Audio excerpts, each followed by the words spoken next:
Oleh karena kita, eh, oleh karena kita memahami gereja itu secara keseluruhan. Ya. Kita tidak memahami gereja itu hanya dalam konteks orang muda, dalam konteks anak-anak, dalam konteks ini, tapi kita harus melihat gereja itu secara keseluruhan, sehingga kita akan bisa menemukan sebuah ruang bagi mereka. Dan sasaran yang kedua adalah untuk memahami atau mengetahui dasar Alkitabiah dalam melibatkan orang muda. Kita akan lihat nanti bagaimana kita harus melibatkan orang muda dan bagaimana kita harus tetap membina hubungan yang otentik. Ya, sekali lagi hubungan yang otentik, bukan hubungan yang pura-pura, bukan hubungan yang diada-adakan dalam pengembangan gereja. Dan untuk kita akan memahami bagaimana langkah-langkah yang harus diikuti. Ya, bagaimana tahapan yang harus diikuti dalam proses mentoring dengan orang-orang muda sehingga hasilnya baik. Sehingga hasilnya bukan sesuai dengan selera pembimbing, bukan sesuai dengan selera orang muda yang sedang dibimbing, tetapi sesuai dengan koridor gereja, sesuai dengan keperluan, sesuai dengan apa yang dibutuhkan oleh gereja kita. Dan sasaran yang terakhir adalah untuk menerima bahwa pembimbingan adalah proses seumur hidup. Ya, bukan sebuah event. Sering sekali program gereja kita itu hanya event. Ya. Bahkan di tingkat yang lebih tinggi pun itu hanya event. Follow the Bible itu mungkin hanya event. Ya. Banyak program-program gereja yang berhenti ketika pemimpinnya berhenti, oleh karena itu hanya bersifat event. Jadi dalam gereja kita juga jangan program pembimbingan ini berhenti 1 tahun, 2 tahun, 3 tahun, 4 tahun. Tapi ini adalah sebuah program, sebuah proses yang harus berjalan selamanya. Selama kita ada bersama-sama dengan mereka, maka ini harus terjadi. Ya. Apa yang Alkitab katakan sesuai dengan sasaran yang kedua tadi? Apa yang Alkitab katakan? Mengapa kita perlu untuk memberdayakan orang muda dan memberi mereka tanggung jawab? Sama seperti yang dalam pendahuluan tadi, bahwa orang muda ketika mereka diberdayakan, ketika mereka menemukan ruang di dalam gereja, ketika mereka menemukan tempat dalam gereja, ketika mereka mau menjalankan tanggung jawab dalam gereja, tapi harus yang otentik, maka kita dikatakan tadi menemukan satu prospek yang sangat luar biasa. Dikatakan dalam Mazmur 144 ayat 12, semoga anak-anak lelaki kita seperti tanaman yang tumbuh menjadi besar pada waktu mudanya. Dan anak-anak perempuan kita seperti tiang-tiang penjuru yang dipahat untuk bangunan istana. Inilah harapan dari kita mungkin yang terlibat dalam pembinaan orang-orang muda ini. Supaya mereka, orang-orang muda ini, ya seperti gambaran di sini adalah gambaran yang luar biasa. Dia akan menjadi sebuah pohon yang besar, ya, menjadi tiang-tiang penjuru, dan artinya menjadi sesuatu yang sangat luar biasa. Baik, selanjutnya apa yang Alkitab katakan sehubungan dengan pembimbingan ini, sehubungan dengan mentoring ini. Orang-orang muda di dalam Alkitab itu adalah orang yang terlibat langsung, bukan orang yang ada di belakang atau orang hanya sebagai pengikut. Kita lihat mungkin dalam kehidupan Yesus, ya, dalam kehidupan tokoh-tokoh Alkitab yang lain. Ya, sama seperti Yusuf, ya, banyak tokoh dalam Alkitab itulah orang muda. Mereka bukanlah orang-orang muda yang berada di dalam bayang-bayang orang tua, tetapi mereka lah tokoh utamanya. Ya, mereka adalah tokoh-tokoh utamanya. Kita lihat umur berapakah para hakim itu dipanggil. Kalau kita mempelajari kitab Hakim-Hakim, Ada satu siklus yang berulang, orang Israel berbuat jahat, mereka berdoa, Tuhan panggil seorang hakim, ketika hakim masih hidup, mereka baik-baik, ketika hakim sudah mati, mereka akan berbuat jahat lagi, dan mereka kembali berdoa, Tuhan panggil seorang hakim, dan begitu selanjutnya, hingga kepada zaman raja-raja. Itu rata-rata lah orang-orang muda. Ya. Dan apa yang Alkitab katakan selanjutnya adalah di sini bahwa orang muda itu, ya, atau di sini mungkin belum disebut orang muda, anak-anak, remaja itu sudah dewasa dalam spiritual sejak usia 12 hingga 13 tahun. Contohnya Yesus, ya, yang memberikan mungkin diskusi dengan para petinggi-petinggi gereja atau petinggi-petinggi sinagog pada saat itu.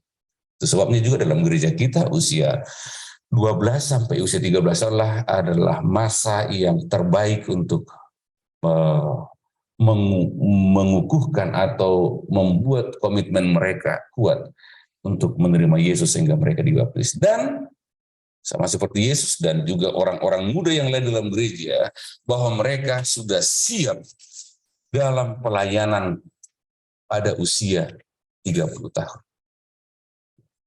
Mungkin sudah siap menjadi seorang ketua gereja, ya, sudah siap menjadi seorang pemimpin-pemimpin. Kalau saya sendiri, saya pertama sekali menjadi seorang pendeta itulah usia 22 tahun. Ya. Mungkin pendeta-pendeta yang lain mungkin memiliki usia yang berbeda dengan saya. Artinya, orang-orang muda itu memiliki potensi. Sama juga seperti pendeta-pendeta kita itu mungkin ketika mereka pertama sekali melayani, banyak yang masih di bawah 30 tahun. Ketika mereka terlibat aktif dalam dalam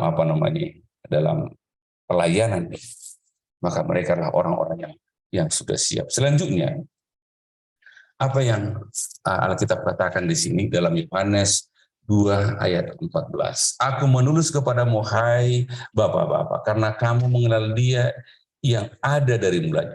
Aku menulis kepada kamu, hai orang-orang muda, karena kamu kuat dalam firman Allah. Oleh karena kamu kuat dan firman Allah diam dalam kamu, dan kamu telah mengalahkan yang jahat. Ya. Sama seperti di ayat sebelumnya bahwa kekuatan orang muda itu atau hiasan dari orang muda itu adalah kekuatannya.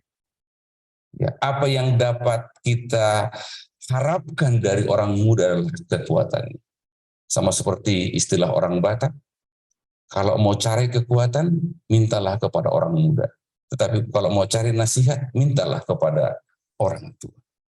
Ya, jadi orang-orang muda itu dikatakan, orang-orang muda itu kuat.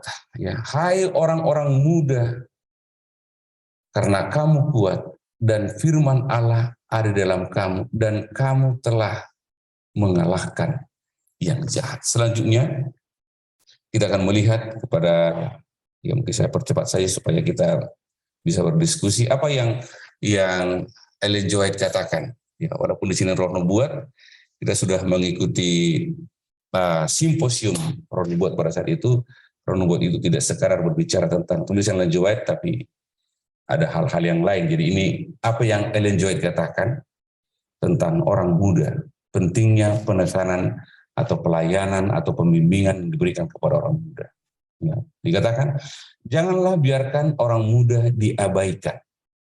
Biarlah mereka terlibat dalam pekerjaan dan tanggung jawab. Biarlah mereka merasa, biarlah mereka merasa bahwa mereka adalah bagian dari pekerjaan, menolong dan memberkati orang lain. Ya, sama seperti di awal tadi, bahwa banyak gereja yang mengabaikan, yang tidak memberikan ruang, yang tidak memberikan kesempatan kepada orang-orang muda. Ya. Dikatakan sini, janganlah kita membiarkan. Ya, janganlah kita membiarkan. Dan kalau kita lihat di slide selanjutnya, ini mungkin satu penekanan yang sangat penting untuk kita renungkan. Banyak orang muda yang hilang di dalam gereja adalah karena kita, ya, karena kita sekarang memilih menjadi pemimpin pemuda senior, senior youth leader, ya. Kita pemimpin pemuda senior, ya. Sangat banyak yang telah hilang dari pekerjaan Tuhan karena kurangnya perhatian terhadap orang muda. Bagaimana gereja kita dibentuk juga adalah oleh karena prakarsa orang-orang muda, bukan orang tua. Ya. Pendeta, ini mungkin teguran kepada, ya, gembala lah di sini mungkin, ya. Pendeta harus memiliki hubungan yang menyenangkan dengan orang muda di jemaat mereka. Ada keengganan besar dari banyak pihak untuk bersahabat dengan orang-orang muda, tetapi hal itu dianggap sebagai kelalaian besar terhadap tugas, dosa terhadap jiwa-jiwa yang untuknya Kristus telah mati. Apakah ada pendeta nenggolan di sini? Adakah? Tidak ada, ya. Mungkin perlu dibuat sebuah survei di Jawa Barat. Berapa banyakkah pendeta yang... Ya, gimana, Kak? Ya. Mungkin perlu dibuat, Kak, ini bukan Kak, ya, Bro Anton. Sebuah survei di Jawa Barat ini, berapa banyakkah pendeta yang memiliki hubungan yang baik dengan orang-orang muda? Ya, kalau istilah orang muda ada chemistry-nya begitu, ya. Berapa banyakkah anak-anak ini yang mungkin, ya, semua pendeta, bro. Ya, semua pendeta, mudah-mudahan, ya. Semua pendeta seperti itu. Ya. Semua pendeta dekat dengan orang muda di Jawa Barat. Ya, terima kasih. Ya. Jadi ini satu hal yang sangat menguntungkan kita di Jawa Barat, bila mana semua pendeta, karena dikatakan di sini banyak pendeta-pendeta, dikatakan di sini, ya, pendeta harus memiliki hubungan yang menyenangkan, bukan sekadar tentang tertarik kepada orang muda.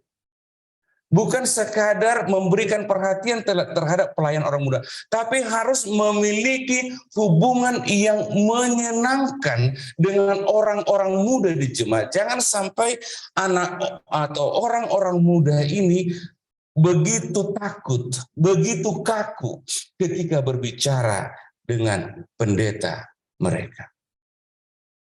Ya, dikatakan di sini ada keengganan besar dari banyak pihak.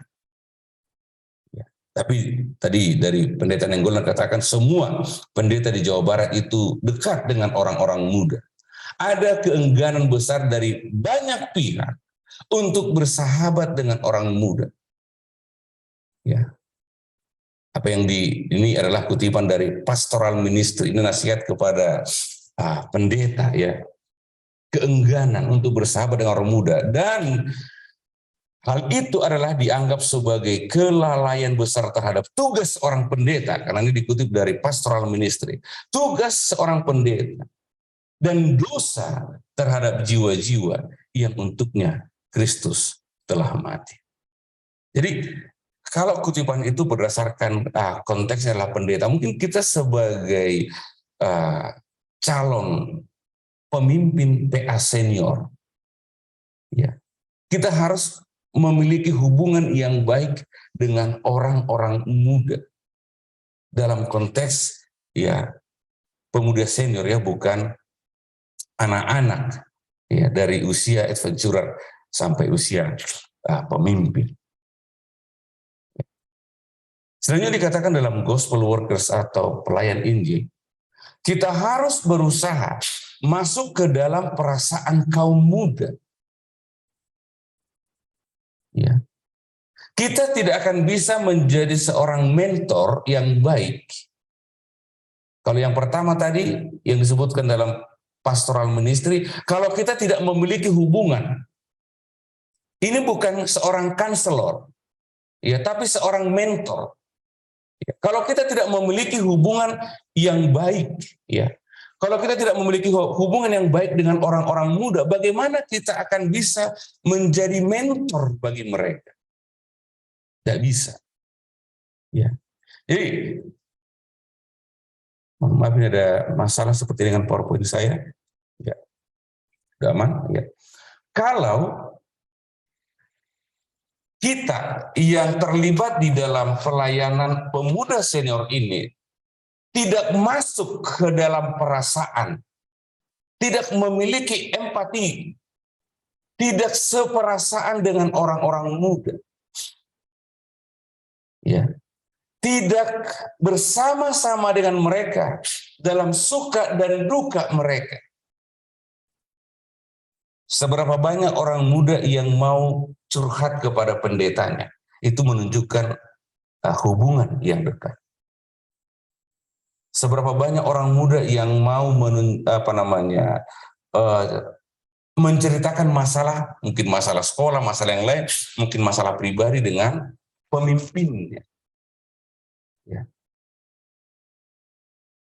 Dikatakan di sini, Yesus sebagai mentor terbaik, Yesus tidak hanya tetap di surga. Ketika ada masalah, ketika manusia jatuh ke dalam dosa, Yesus tidak tetap di surga, jauh dari kesedihan dan dosa, tapi ia turun ke dunia ini sehingga ia dapat bersahabat dengan kelemahan-kelemahan manusia. Kita harus memahami. Kita harus berusaha untuk masuk ke dalam perasaan mereka.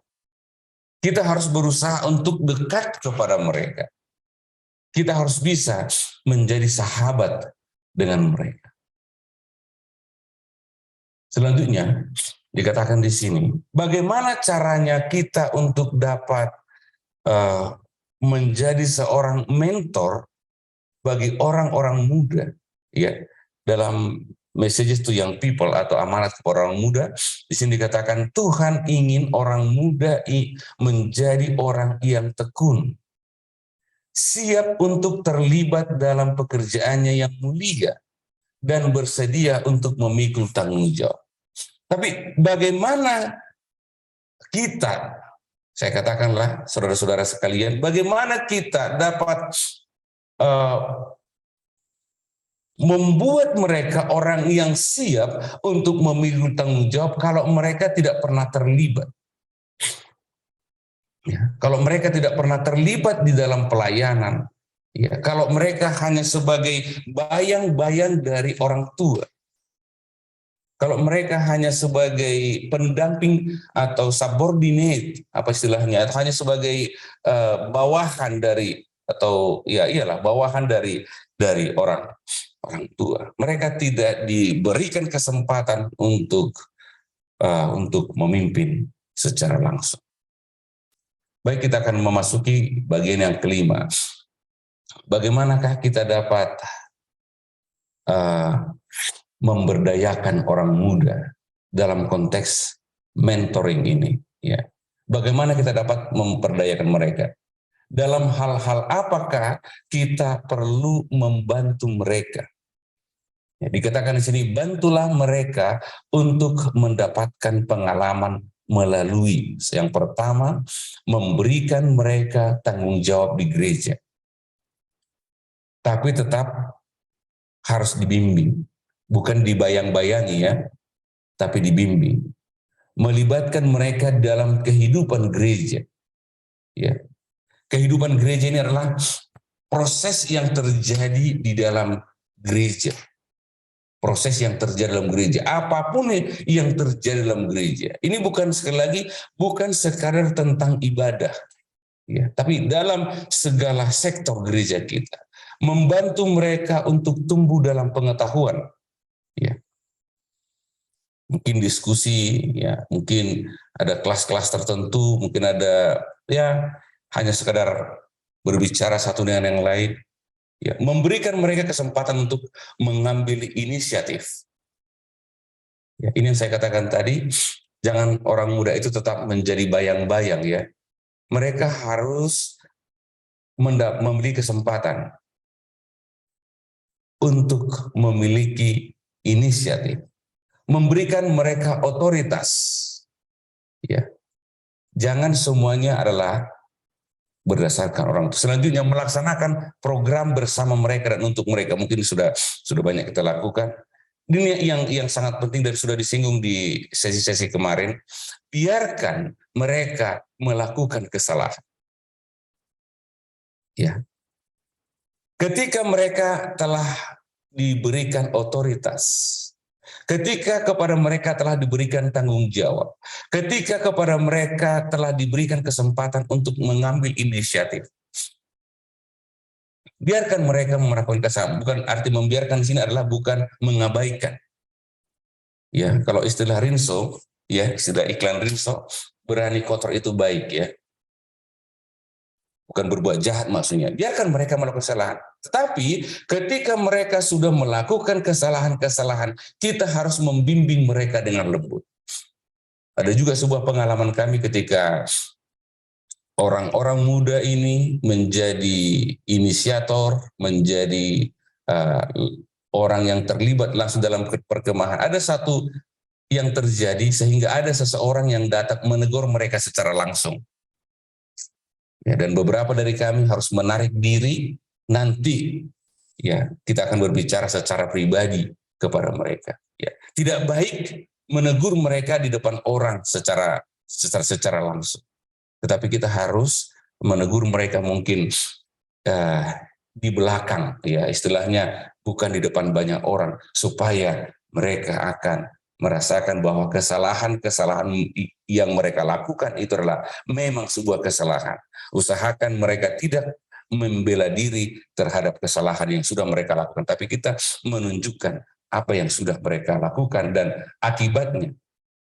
Ya, akibat dari apa yang mereka lakukan kita dapat tunjukkan oleh karena kita sudah membiarkan mereka melakukan kesalahan.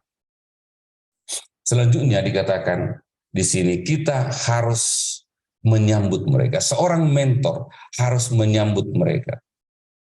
Ini yang penting ini, yang bagian pertama ini. Dengarkan mereka. Ya. Saran Wilson ya pada tahun 2017 kepada para pendeta dan pemimpin mengenai pembimbingan atau pendampingan adalah bahwa para pemimpin tidak boleh mencoba mengendalikan atau menahan mereka untuk maju dalam menghasilkan buah Alkitabiah yang baik. Dengarkan mereka. Ya. Di luar diri kita sendiri. Tentunya kita sudah memiliki pemikiran tentang sesuatu. Kita mungkin memiliki pengalaman tentang sesuatu. Tetapi ketika kita mau memberdayakan orang muda, dengarkan mereka, walaupun apa yang mereka sampaikan, apa ide-ide mereka, apa yang mau mereka lakukan itu jauh dari apa yang kita pikirkan, jauh dari apa yang pernah kita alami. Dengarkan mereka. Ya. Dan seperti yang sebelumnya tadi, kalau mereka berbuat salah, itulah kesempatan bagi kita untuk menunjukkan kepada mereka bahwa apa yang mereka lakukan itu salah, apa yang mereka pikirkan itu salah, dan itu juga akan menolong mereka untuk lebih banyak mendengarkan nasihat-nasihat dari yang lain. Jadi jangan belum apa-apa kita sudah langsung cut mereka, kita sudah langsung batasi mereka untuk melakukan. Yang kedua di sini adalah kita harus belajar dari mereka. Sama seperti kemarin pendeta Jimmy katakan, bahkan dari seorang anak kecil pun kita mungkin harus belajar. Belajar dari mereka. Dan kita harus membina hubungan simbiosis. Ya, tapi simbiosis ini adalah simbiosis mutualisme ya. Harus saling membutuhkan, saling memerlukan satu dengan yang lain. Jadi kita harus menyambut mereka apa adanya. Ketika kita melihat orang muda, kita jangan langsung berpikir, oh kamu harus begini, kamu harus begini. Ini yang terbaik, ini yang sudah kami lakukan. Tapi biarkan mereka, sambut mereka. Sambut di sini bukan pribadi bukan secara fisiknya, tetapi sambut mereka, idenya, rencana-rencana dan segala hal yang ada pada mereka. Yang selanjutnya kita harus dikatakan di sini, pembimbingan atau mentoring adalah hubungan yang disengaja atau direncanakan, yang dibuat antara orang yang kurang berpengalaman dan yang berpengalaman.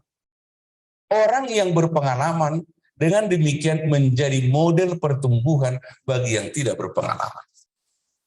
Inilah definisi mentoring dalam hal ini. Ya, hubungan yang terencana, hubungan yang disengaja. Ya. Artinya, ketika kita nanti memutuskan untuk menjadi seorang pemimpin di dalam orang muda senior, ya senior youth leader, kita harus berusaha menjadi orang yang memiliki pengalaman yang lebih baik. Tentunya bagaimana caranya, mungkin ada dengan melakukan, mungkin ada dengan belajar, mungkin dengan hal-hal yang lain. Ya. Jadi satu hal yang dikatakan di sini, orang yang berpengalaman itu haruslah menjadi model pertumbuhan, teladan, model ya pertumbuhan bagi orang yang berpengalaman. Jadi yang tidak berpengalaman. Jadi kita harus membimbing mereka bukan sekadar dengan kata-kata.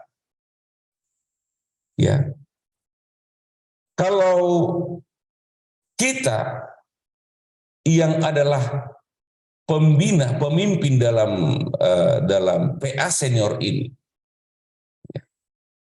kita harus bisa dikatakan di sini menjadi model bagi mereka. Artinya bukan hanya kata-kata kita yang akan mereka dengarkan, bukan hanya ide-ide kita yang mau mereka dengarkan, tetapi hidup kita juga harus mereka dengarkan. Ketika mereka melihat, ketika mereka ada bersama-sama dengan mereka, jangan seperti survei yang disampaikan kemarin ya, pura-pura ya, banyak kepura-puraan katanya.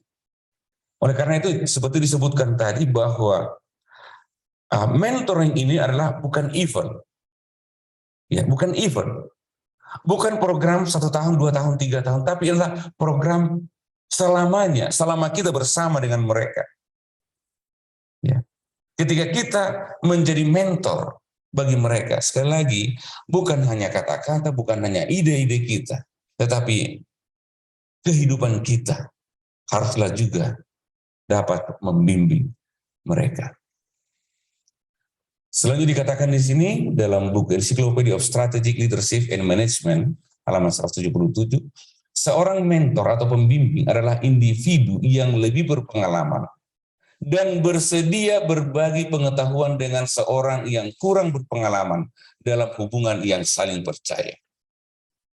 Ada 2 hal di sini. Yang pertama adalah bersedia berbagi pengalaman. Dan yang kedua adalah dalam hubungan saling percaya.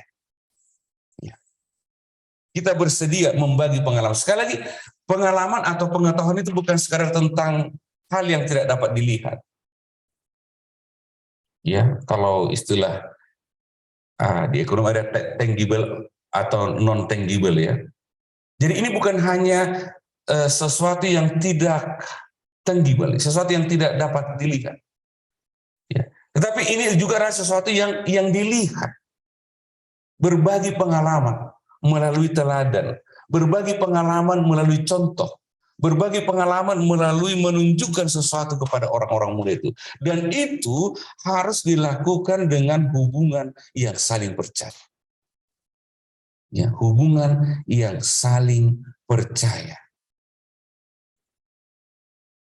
Masih waktu kita sudah mau habis ya, saya akan usahakan selanjutnya. Ya, apa yang perlu kita lakukan dalam pemberdayaan orang muda ini, dalam membimbing mereka, dalam mendampingi mereka, kita harus mengadakan pendampingan rohani. Ya, mungkin yang dapat dilakukan, kita berdoa bersama mereka, kita berjalan-jalan bersama mereka, dan juga kita harus menjadi teladan hidup, pendampingan fisik, mungkin dalam kegiatan-kegiatan praktis, dalam perkemahan, olahraga bersama, pendampingan moral, membantu mereka untuk membersihkan jalan mereka, dan dukungan sosial. Ya, dalam keluarga inti mereka, dalam keluarga sekolah, dalam keluarga. Dan artinya kita harus siap menjadi mentor bagi mereka. Kita harus siap menjadi mentor bagi mereka dalam 4 aspek kehidupan mereka. Bukan hanya hal rohani. Karena dalam Lukas 2:52, dan Yesus semakin bertambah besar, ya, dalam fisik, dalam mental, dalam rohani, dan juga dalam sosialnya. Ini 4 aspek ini harus. Kita jangan hanya memberikan kepada mereka hal-hal rohani. Ya mungkin di gereja banyak hal yang bersifat rohani, tetapi harusnya banyak hal juga yang bersifat sosial. Ketika kita menjadi sahabat bagi mereka, ketika kita menjadi teman curhat mereka, ketika keputusan-keputusan mereka ditanyakan kepada kita, pada saat mereka akan mengambil keputusan, pada saat mereka ingin melakukan sesuatu, dan sebagainya. Inilah mentor itu. Ya, bukan sekadar tentang hal-hal rohani. Jadi kita sebagai seorang senior youth leader adalah orang yang terlibat di dalam 4 aspek kehidupan kita. Ini contoh ya, pembimbingan praktis. Ya, seorang pemimpin kor dalam jemaat memimpin seorang musisi muda, dan akhirnya musisi muda itu akan menjadi pemimpin kor. Seorang pemimpin sekolah sahabat membina atau membimbing atau mendampingi orang-orang muda dan akhirnya bisa menjadi pemimpin diskusi. Seorang ketua atau seorang pendeta memimpin atau membina orang-orang muda dan akhirnya orang itu bisa menjadi pemimpin di dalam gereja. Ya, dan selanjutnya apa yang ini adalah contoh apa yang dapat kita lakukan. Ini juga adalah satu hal yang penting untuk kita catat, untuk kita ingat, bahwa ini adalah satu contoh. Ini adalah tahapan-tahapan yang terjadi. Berikan mereka kunci. Saya tidak tahu di gereja kita, kalau di gereja kami tidak ada. Berikan mereka kunci untuk menghidupkan mesin atau menghidupkan alat dalam gereja. Ya, berikan mereka kesempatan untuk menghidupkan atau untuk menghidupkan mesin atau menghidupkan apapun dalam gereja. Yang kedua, biarkan mereka menggunakan itu. Yang ketiga, biarkan mereka melakukan kesalahan.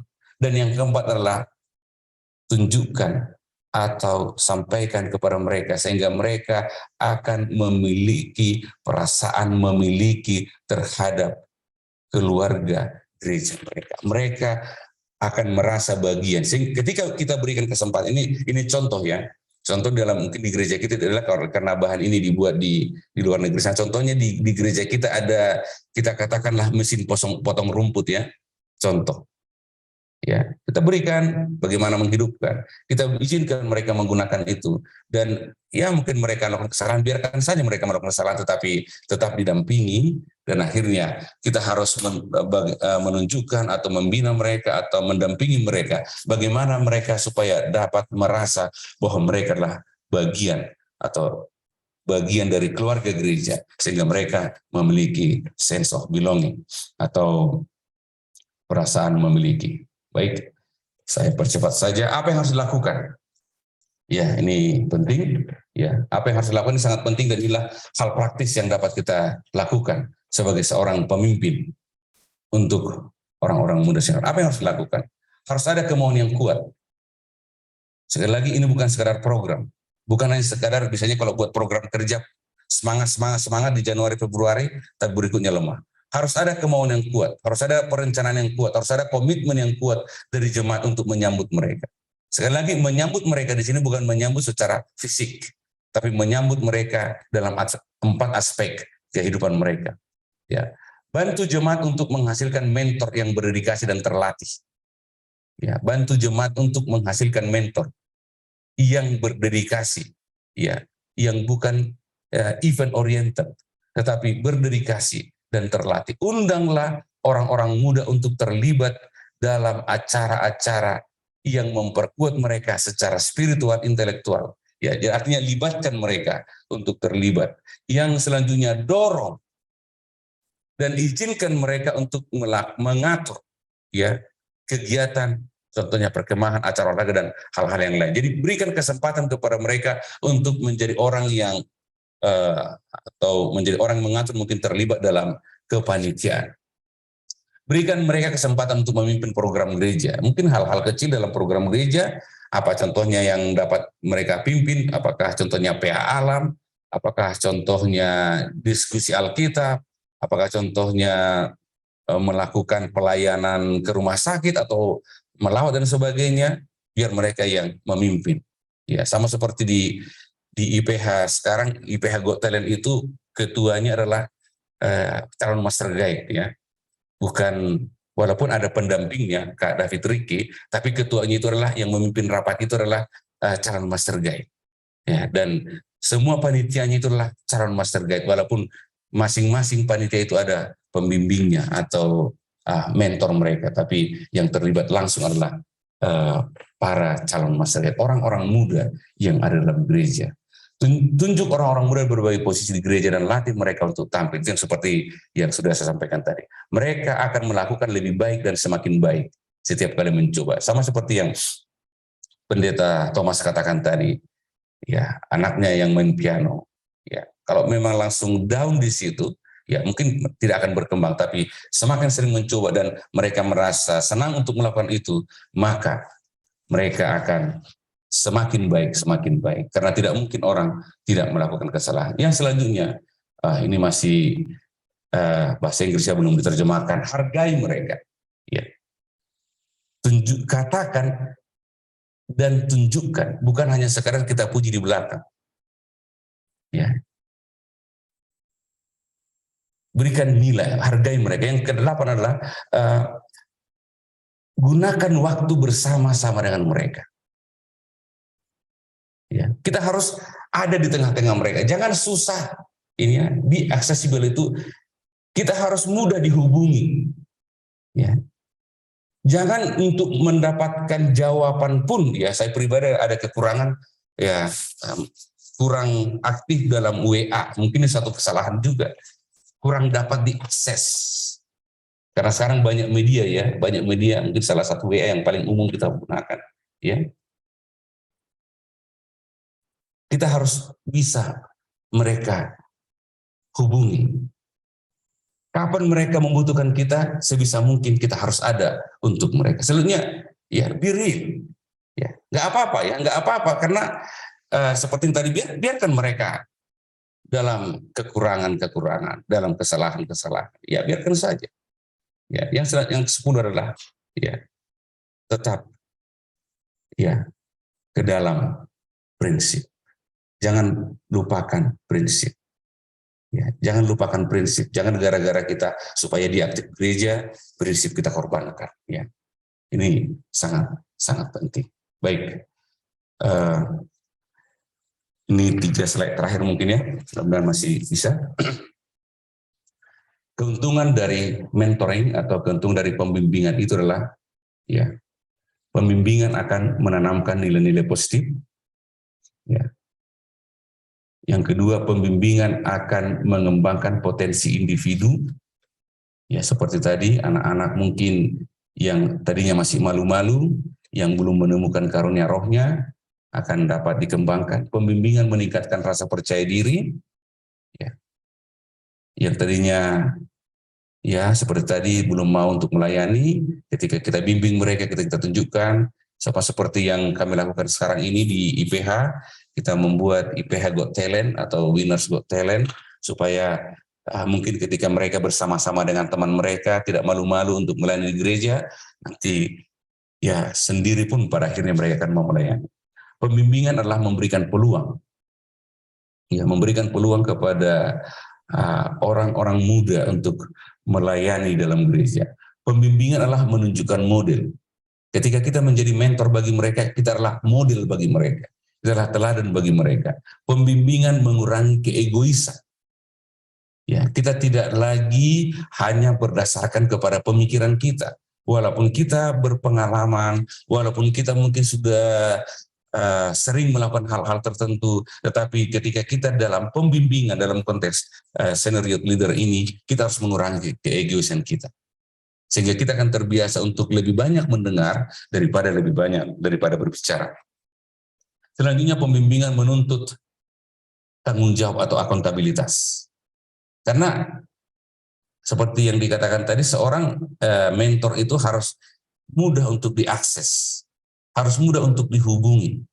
Ya, jadi kita memberi tanggung jawab untuk anak-anak. Ya. Yang selanjutnya adalah pembimbingan adalah mengembangkan ketahanan. Ya, ketahanan dalam gereja kita, ketahanan dalam diri orang-orang muda secara pribadi, dan ketahanan dalam hal-hal yang lain. Baik, apa yang bisa dilakukan yang ketujuh ini, bagian terakhir, kedua terakhir, kegiatannya mungkin ini boleh nanti dari senior youth leader untuk melakukan hal ini. Lihat semua departemen gereja Anda dan laporkan berapa banyak orang muda yang ditunjuk di setiap area.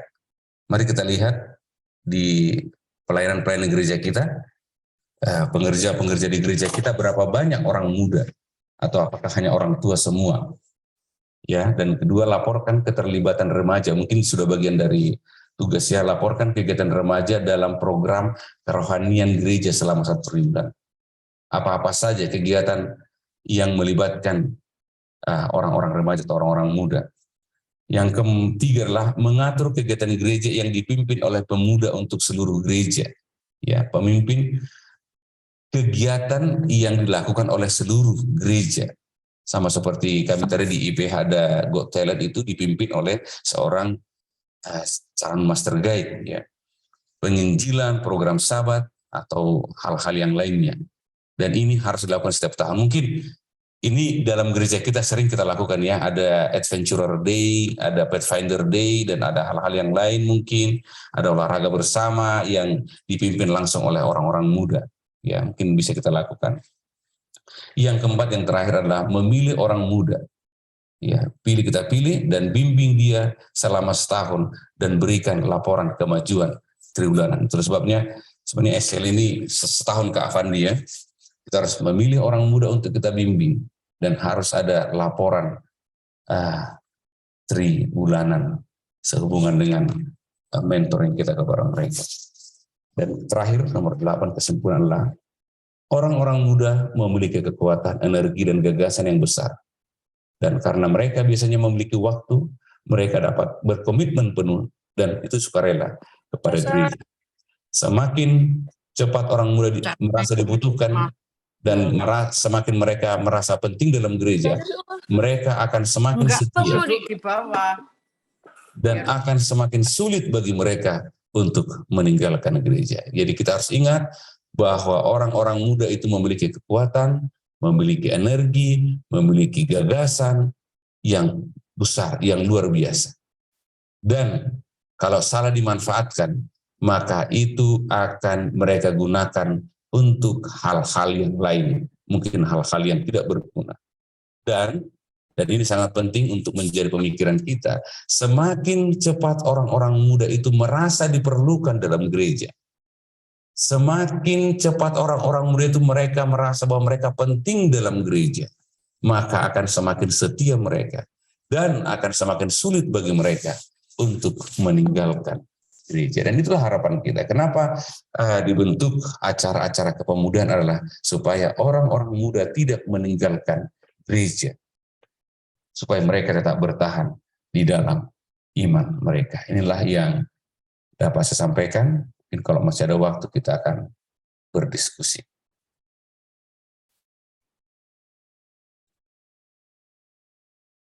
Silakan, Kak.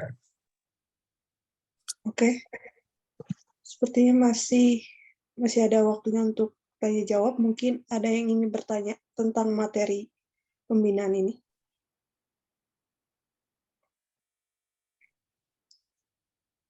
Atau mungkin ada tambahan juga boleh.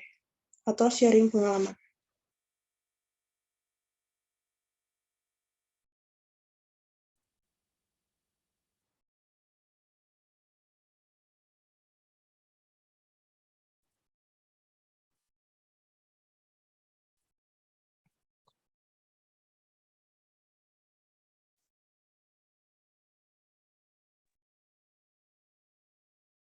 Ya, mungkin masukan ya untuk Direktur Pemuda kita ada di sini kan, Kak Anton Nainggolan. Jadi memang pendampingan ini seringkali terbentur dengan pemilihan. Ya, Kak Fandi, ya Kak Nando. Jadi contohnya di jemaat yang setiap tahun pemilihan, belum lagi orang itu kita bilanglah dulu terlatih atau senior ya, sudah tidak lagi dipilih atau dipercayakan di tahun yang mendatang. Jadi perlu pengkajian khusus kepada kita para majelis lah ya, karena memang ini butuh waktu. Seperti tadi Kak Nando sampaikan itu, memang itulah yang seharusnya kita lakukan ya. Pendampingi itu butuh waktu dan ketekunan para senior-senior. Hanya masalahnya adalah di gereja kita pemilihan tiap tahun ada yang sekali 2 tahun. Jadi belum dia benar-benar matang, sudah pembimbingnya atau dianya sudah tidak lagi berada di situ. Ya, jadi tergendala.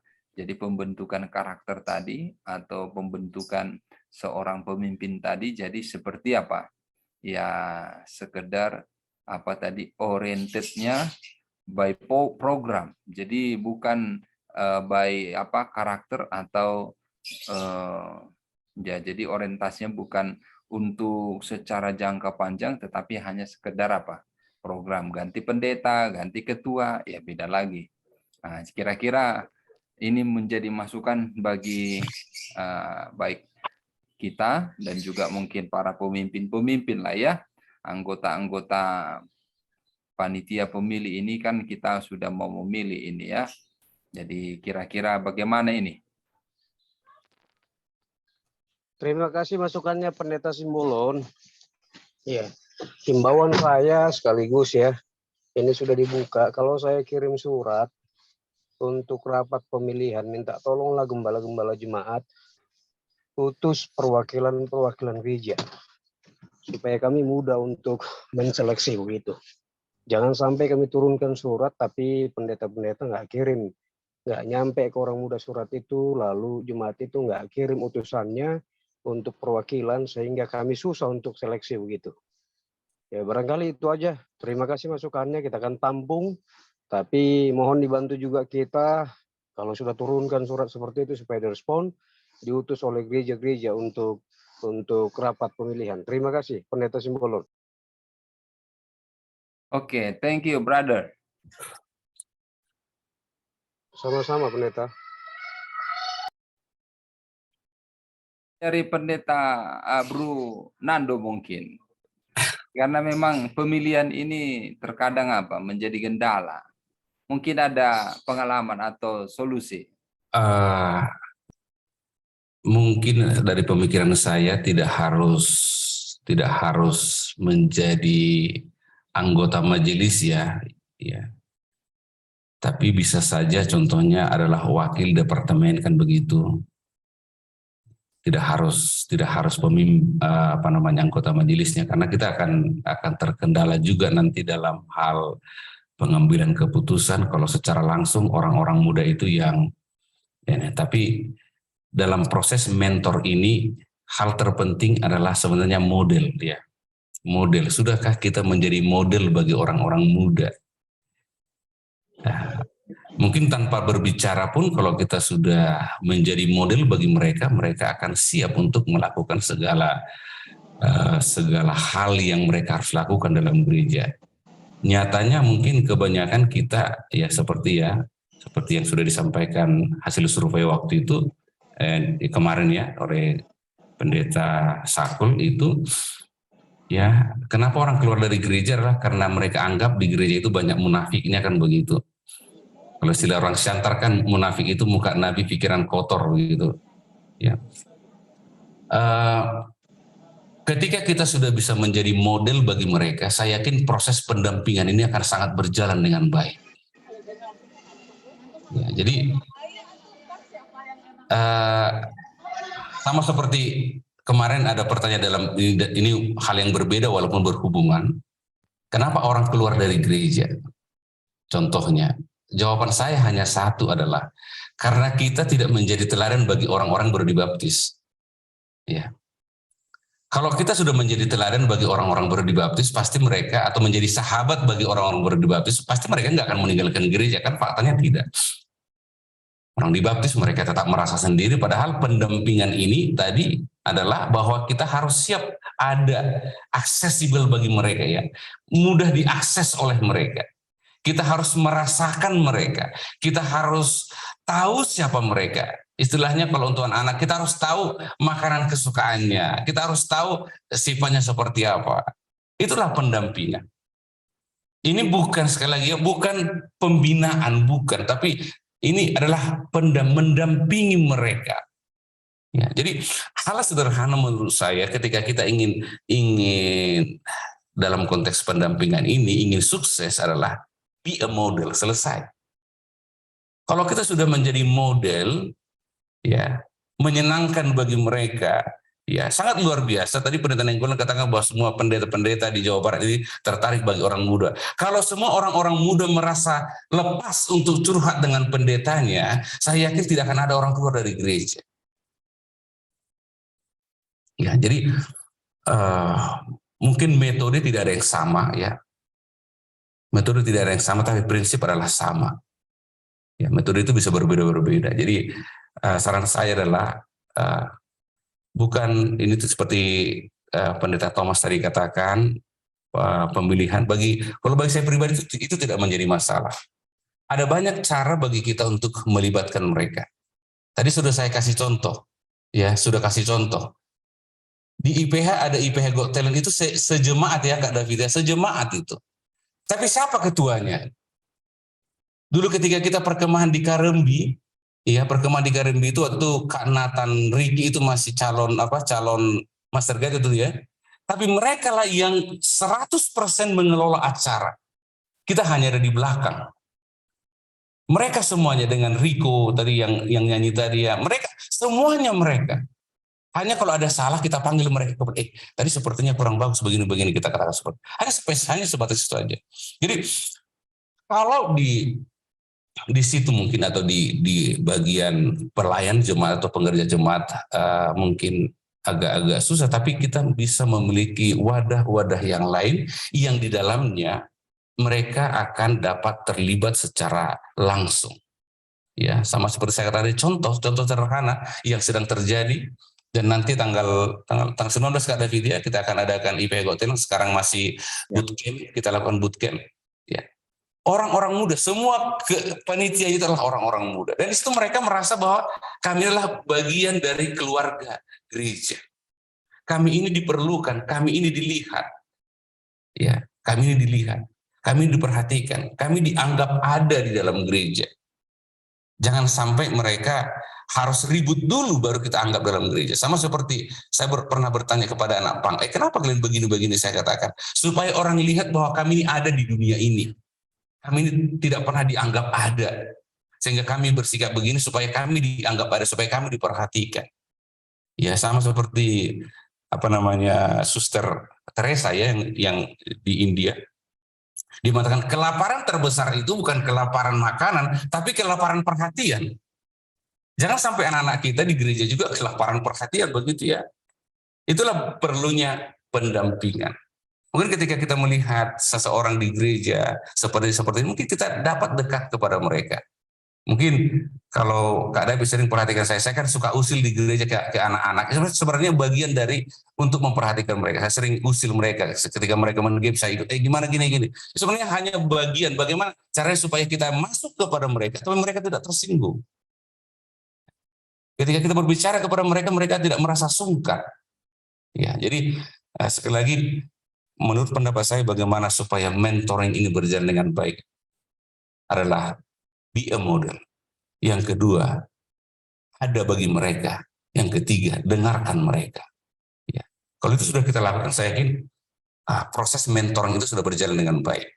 Walaupun mentoring itu tidak satu ke satu atau satu pribadi ke pribadi, mungkin kita bisa bersifat umum, tetapi itu akan sangat menolong mereka. Jangan sampai anak-anak itu merasa bahwa mereka dianggap tidak ada di dalam gereja. Mungkin itu tambahan saya, Kak. Mungkin ada yang lain lagi? Izin Bro Pak Husip, kita masih ada waktu ya. Saya mau kasih kesaksian sedikit tentang mentoring ini, tentang pembimbingan ini. Ini pengalaman saya waktu masih di kampung ya. Saya sudah boleh cerita karena ini sudah lama. Dan di kampung saya juga jauh dari sini. Artinya tidak terjadi di Jawa Barat. Jadi ada pengaruhnya juga memang pemilihan itu, seperti yang Pastor Simbolon katakan tadi. Jadi waktu kami di kampung kami, saya rasa semua udah paham ya kalau habis pemilihan agak sedikit ribut-ribut di gereja, apalagi yang pihak sana pihak sini. Dan kebetulan saya terpilih jadi pemimpin PA waktu itu, dan yang menjadi pergumulan saya itu pertama kali saya menjadi pemimpin jemaat. Saya nggak tahu mau bikin apa. Jadi yang terasa sekali itu kalau misalkan di acara gereja dipanggil lagu kor orang muda. Yang berdiri saya sendiri. Waduh, masa saya sendiri lagu kor, terus saya desak-desak panggil teman-teman, datanglah beberapa orang. Jadi kor itu hanya 4 orang, 5 orang. Lalu saya bergumul dengan teman-teman kami bergumul doa pergi, istilah kami itu doa berasing, pergi ke hutan begitu. Kami berdoa setiap jam 11 malam. Jadi ada beberapa kami orang itu, pertama saya berdua, dan kami minta sama Tuhan. Kami terinspirasi di Kisah 6 itu yang ada 7 diakon-diakon itu. Kami minta Tuhan kalau boleh genapkan kami berjumlah 7 orang. Tapi kami nggak mau pilih orang, nggak mau ngajak-ngajak orang. Biarlah Tuhan yang antarkan satu persatu orang-orang itu. Kami berdoa setiap jam 11 malam. Pulang dari situ kami, kadang-kadang kami tidur sama-sama. Gantian di rumah saya, di rumah teman gitu. Dan mulai berdatangan satu persatu. Beberapa hari kemudian ada yang tanya, Van, kalian dari mana kok malam-malam begini keluar dari gelap-gelapan gitu? Enggak, kami enggak ngapa-ngapain. Kami enggak pernah cerita bahwa kami berdoa. Mungkin dia penasaran, dia selalu perhatikan. Tiba-tiba pada satu kali dia bilang begini, sudah malam-malam, biasanya kalau di kampung kami, kalau sudah jam 7 malam, ada tempat tongkrongan orang-orang muda di desa kami itu. Nongkrong-nongkrong kami di situ, kebetulan berdua, datanglah dia. Van, saya mau ikut kalian. Oh, mau kemana? Kami nggak kemana-mana. Nggak mau berdoa. Saya tahu kalian berdoa. Aduh, kami nggak pernah bilang. Itu terjadi berkali-kali sampai kami berjumlah 7 orang. Lalu disitulah kami mulai ada bikin strategi. Semua orang-orang muda itu kami dekatin satu persatu. Jadi kami 7 ini berbagi siapa yang bisa dekatin si anu-anu supaya kami jangan terpisah karena orang-orang tua itu sudah terblok, blok sana dan blok sini. Jadi kami sendiri kan berteman, nggak ada masalah. Tapi kami sedikit terseret-seret kalau misalkan ada acara-acara orang tua, kami mau bikin acara tapi anak-anak mereka diajak untuk ikut mereka. Waduh, saya mau bikin evangelisasi orang muda juga, yang hadir cuma dari pihak sini karena saya orang tua saya di pihak sebelah, cuma di kami yang hadir, di lain nggak hadir. Terpaksa, oleh karena itu ada 2 grup nyanyi, saya bergabung dengan grup nyanyi sebelah, bukan di grup nyanyi orang tua saya, di grup sebelah, untuk mendekati mereka. Nah, perjalanan itu panjang. Setiap hari kami berdua jam 11 malam di kebun-kebun gitu, dan jam 11 pagi kami berdoa. Ada yang di SMA, ada yang di sekolah, ada yang kerja, ada yang kuliah. Pokoknya di mana saja kami berada, kami berdua jam 11 siang. Dan jam 11 malam sama-sama di berdoa berasing. Akhirnya mulai banyak orang yang tertarik. Kami bikin jadwal melawat semua anggota jemaat kami datangin, tapi bukan mendoakan mereka, tapi kami minta mereka doakan kami. Semua orang tua. Akhirnya jemaat tahu apa kegiatan kami. Tetapi kami belum berhasil sampai di situ. Kami bikin jadwal untuk membaca buku Maranatha, Renungan Pagi Maranatha itu. Lama-kelamaan orang-orang muda sudah mulai banyak yang hadir. Akhirnya kami juga punya teman-teman orang luar yang ingin belajar sama-sama dengan kami. Dan kami buat kelas suara nubuatan, kami bagi-bagi. Jadi saya wajibkan semua anak-anak yang sudah sekolah, SMP, SMA, wajib mendaftarkan 5 orang untuk belajar suara nubuatan. Diwajibkan, kami bergumul. Bahkan ada teman-teman yang, Kak, saya nggak bisa bicara, saya nggak apa-apa, kamu nggak usah ngomong, bagikan aja ini kertas ini suara nubuatan ini. Dan kami doakan setiap hari itu. Nah, puji Tuhan, dari kami mulai program itu mulai sekitar bulan Maret, April, bulan November kami bikin KKR. Oktober kami bikin penamatan dulu, penamatan suara nubuatan. Pesertanya itu ada 180 orang, yang hadir di acara penamatan itu 80 orang. Dan kami karena nggak disupport oleh orang tua, jadi kami cari dana sendiri untuk bikin kue, untuk menjamu teman-teman yang hadir. 80 orang dari orang luar hadir di gereja kita untuk acara penamatan suara nubuatan. Bulan November kami bikin KKR. 8 jiwa yang dibaptiskan. Dan yang menarik di sini ada satu, kalau kami kan mayoritasnya Protestannya di kampung kami. Advent itu minoritas di kampung kami. Tetapi ada sekretaris pemuda mereka, kalau kita itu sekretaris PA, kalau mereka itu sekretaris pemuda rayon gitu. Dia dibaptis. Heboh di kampung kami, heboh karena ada pemimpin orang muda di gereja sebelah kok bisa dibaptis. Itu kami nggak tahu kenapa kok bisa jadi begitu. Yang kami lakukan hanya berdoa dan berdoa. Nah, pada waktu itu di KKR itu, saudara-saudara sekalian, begitu undang KOR orang muda, gereja kami itu kan di dekat mimbar ada pintu samping kiri, samping kanan. Jadi yang berdiri dari tempat duduk pergi ke depan itu saya lihat cuma sedikit, tapi ternyata yang lain-lain masuk dari pintu kiri, masuk dari pintu kanan, nyambung dari pintu ujung sini ke ujung sana, nyambung. Wah, ternyata banyak sekali orang-orang muda di kampung kami. Kan jemaat kami kan sebenarnya jemaat induk di Tompaso, tapi sedikit sekali yang aktif pada waktu itu. Jadi saya sangat terharu sekali ketika waktu nyanyi PA itu penuh sekali. Dan orang-orang tua yang mereka lihat anaknya tadinya mabuk-mabukan, sudah aktif di gereja, meskipun orang tua kami itu berbeda blok begitu, berbeda ini, tapi mereka bersyukur, kalau gitu kami mengalah, kami ikut kalian gitu. Jadi mulai bertambahlah orang-orang tua yang mendukung kami. Hanya lama-kelamaan bersatulah gereja itu. Orang muda yang mempersatukan. Dan ketika kami memulainya, kami nggak tahu mau bikin apa. Jadi setelah teman-teman melihat kami 7 itu rajin berdoa, mereka selalu penasaran. Kami selalu belajar nubuatan dari renungan pagi buku Maranatha itu. Itu yang paling kami sukai belajar, kami pelajari. Nah, ternyata itu menarik sekali. Bayangkan kami sampai pesan buku Maranatha di Tomohon waktu itu untuk dibagi-bagi ke orang-orang teman-teman kami orang muda yang dari Gemim gitu, dari Protestan gitu. Itu kesaksian yang luar biasa yang nggak pernah saya lupakan. Jadi mentoring itu perlu sekali. Pembinaan itu bukan berjalan 1 kali 2 kali, itu sepanjang hidup. Karena mereka selalu menyaksikan kita punya tindakan-tindakan, kita punya action, kita punya pikiran-pikiran, kita punya gagasan-gagasan.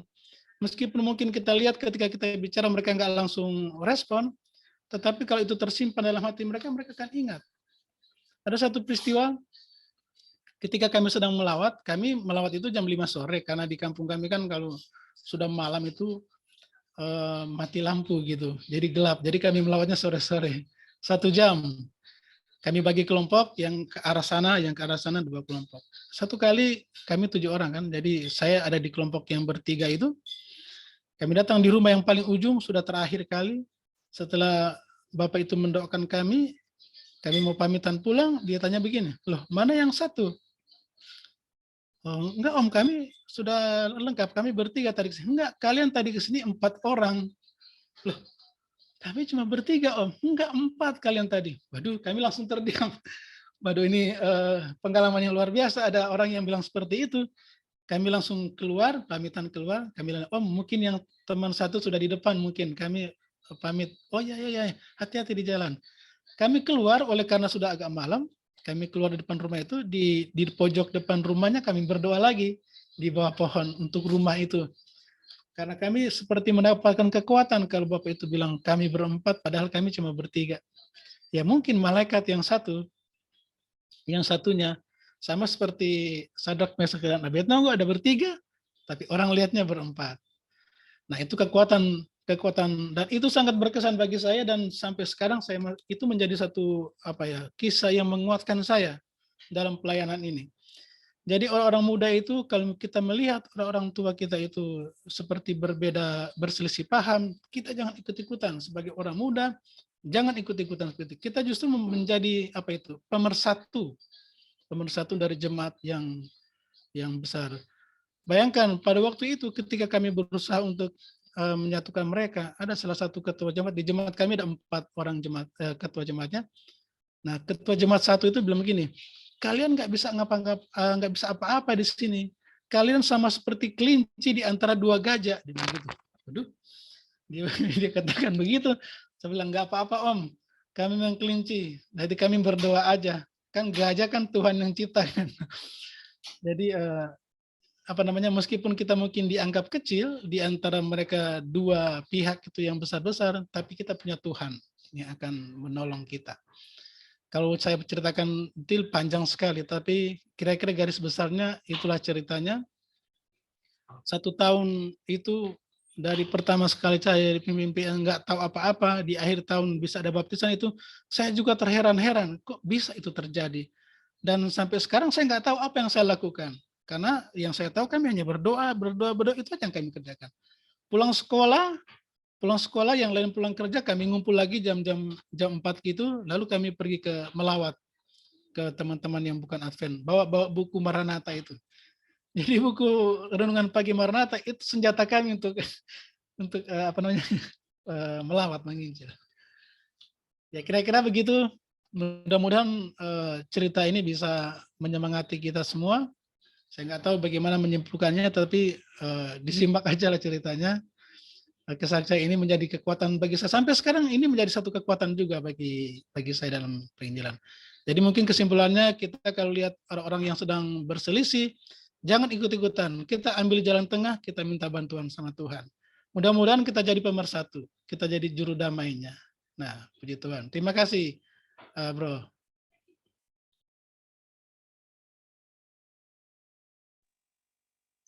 Oke, mungkin masih ada lagi yang ingin ditanya?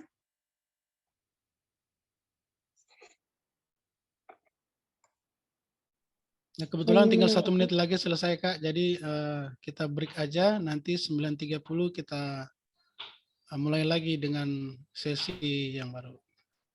Oke, sebelum itu, jika tidak ada pertanyaan lagi, boleh Pak Pendeta Fernando Parsusip untuk menyampaikan closing statement-nya. Baik, terima kasih. Sudah disampaikan Kak Fandi juga tadi ya, bahwa mentoring ini adalah satu kebutuhan yang sangat mendesak dalam gereja kita. Dan marilah kita menjadi mentor-mentor yang baik dalam gereja kita. Dan jadilah teladan, jadilah model. Ya, baik dalam perkataan, baik dalam tindakan, sehingga dengan demikian proses mentoring ini akan dapat berjalan dengan baik. Kiranya Tuhan memberkati kita. Amin. Oke, terima kasih untuk Pak Pendeta.